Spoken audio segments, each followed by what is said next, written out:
Price Lord. கர்த்தர் நல்லவர், அவர் கிருபை என்றும் உள்ளது. இந்த காலை பொழுதிலே கர்த்தராகிய இயேசு கிறிஸ்துவின் நாமத்தினாலே உங்களை சந்திப்பதில் மிகுந்த சந்தோஷம். கர்த்தருடைய நாமம் மாத்திரம் மகிமைப்படுவதாக. இந்த நாளிலே நாம் தியானிக்க போகிற வசனம் மத்தேயு 18ஆம் அதிகாரம் 20ஆம் வசனம். மத்தேயு 18ஆம் அதிகாரம் 20ஆம் வசனம்.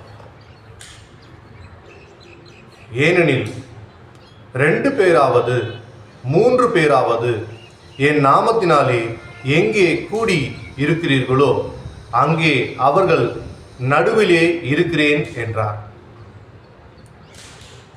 ஏனெனில் 2 பேராவது 3 பேராவது என் நாமத்தினாலே எங்கே கூடி இருக்கிறீர்களோ அங்கே அவர்கள் நடுவில் இருக்கிறேன் என்றார்.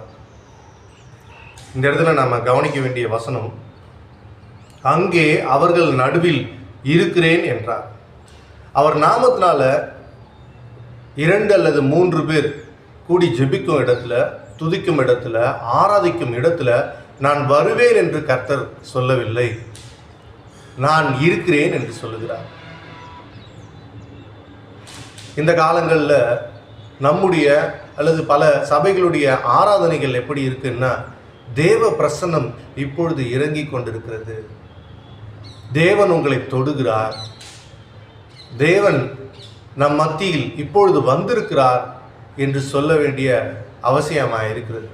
ஆனால் உண்மை என்னவென்றால், அவர் ஏற்கனவே நம்மை தொட்டபடியினால்தான் நாம் ஆலயத்துக்குள்ளே இருக்கிறோம். நான் சர்ச்சுக்குள்ளே இருக்கிறதுக்கு காரணமே அவர் என்னோடு எப்பொழுதும் இருக்கிறதுனால தான்.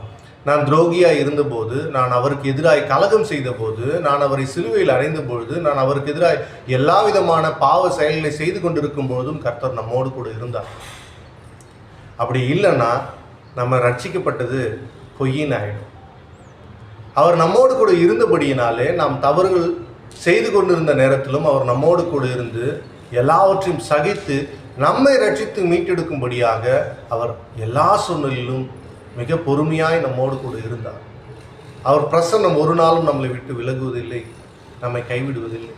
எனவே ஆராதிக்கும் பொழுது தேவன் வருகிறார் என்று சொல்லாமல், தேவன் நமக்குள் இருக்கிறார், அவர் எப்பொழுதும் நம்மோடு இருக்கிறார் என்பதை உணர்ந்து, தானியேலை போல 3 வேளையும் நேரம் கிடைக்கும் பொழுதெல்லாம் அல்லது நேரத்தை ஒதுக்கி கர்த்தரை எப்போதும் துதித்து கொண்டே இருக்க வேண்டும், எப்பொழுதும் ஸ்தோத்திர பலிகளை ஏறெடுத்து கொண்டே இருக்க வேண்டும், எப்பொழுதும் அவரை ஆராதிக்க வேண்டும், எப்பொழுதும் அவர் நம்மோடு கூட இருக்கிறார் என்பதை உணர்ந்து செயல்பட வேண்டும். அப்பொழுது நாம் கர்த்தருக்கு உகந்த வாழ்க்கையை வாழ முடியும். அப்பொழுது